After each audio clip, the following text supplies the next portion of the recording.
الحمد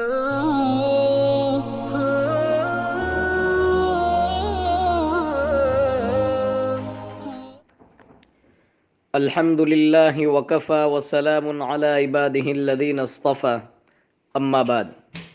میرے عزیز پیاروں، آج کا ہمارا مضمون نیک اعمال کرنے میں سب سے بڑی رکاوٹ جو درپیش ہے وہ آنکھوں کا گناہ ہے۔ عزیز پیاروں، اس روئے زمین پر اللہ تعالیٰ کی بے شمار مخلوقات سانس لے رہی ہیں، اور ان تمام مخلوق میں انسان کو اعلیٰ مقام دیا گیا۔ ہم اپنے اوپر غور کیجئے کہ اللہ پاک نے ہمیں کتنی بہترین صورت اور ڈھانچے میں پیدا کیا ہے۔ بہرحال ہمارے بدن کے اعضاء بے شمار ہیں، پر یہاں مجھے آنکھ کے تعلق سے کچھ باتیں عرض کرنی ہے۔ عزیزو، آنکھ اللہ کی بہت بڑی نعمت ہے۔ نعمت کو نعمت سمجھتے ہوئے آنکھ جیسی عظیم نعمت کی ہمیں قدر کرنا چاہیے۔ اس آنکھ کو بدنظری سے بچانا چاہیے۔ آنکھوں کا گناہ، جسے ہم بدنظری کہتے ہیں، یہ ایسی مہلک اور خطرناک بیماری ہے کہ جس سے بچنا مجھے اور آپ کو بہت ضروری ہے۔ سالوں سال گزر جاتے ہیں، اگر ہماری آنکھ اسی مرض میں مبتلا رہی تو ہم کبھی ترقی کے خواب نہیں دیکھ سکتے۔ ہم سمجھتے ہیں کہ ہم پر اور ہمارے گھر والوں پر کوئی مرد یا کوئی عورت بدنظری نہ کرے، تو سب سے پہلے ہمیں یہ کام کرنا ہوگا کہ ہم خود اپنی آنکھوں کی حفاظت کریں۔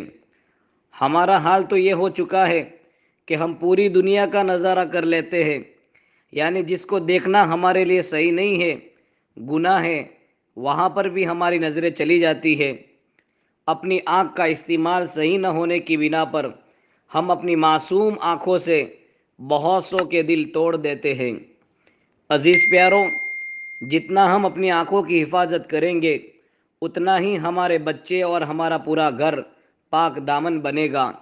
ہم میں سے بہت سے حضرات نیک اعمال کی پابندی کرتے ہیں اور کرنے کی کوشش بھی کرتے ہیں، پر آنکھ کا استعمال صحیح نہ ہونے کی بنا پر ہم بہت سے اعمال سے محروم ہو جاتے ہیں، اور ہم جس سطح پر پہنچنے کی کوشش کرتے بھی ہیں، یعنی معرفت الہی تک، پر کچھ گناہ ہم سے ایسے سرزد ہو جاتے ہیں جس کی بنا پر ہم منزل مقصود تک نہیں پہنچ پا رہے ہیں۔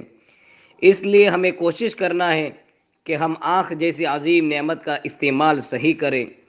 انشاءاللہ اللہ کے احکامات اور نبی کے تعلیمات کے ادا کرنے میں خشوع اور خضوع اور نورانیت ہم خود اپنی آنکھوں سے محسوس کریں گے۔ اللہ پاک ہم تمام کو ان لکھی ہوئی باتوں پر عمل کرنے کی توفیق عطا فرمائے۔ آمین۔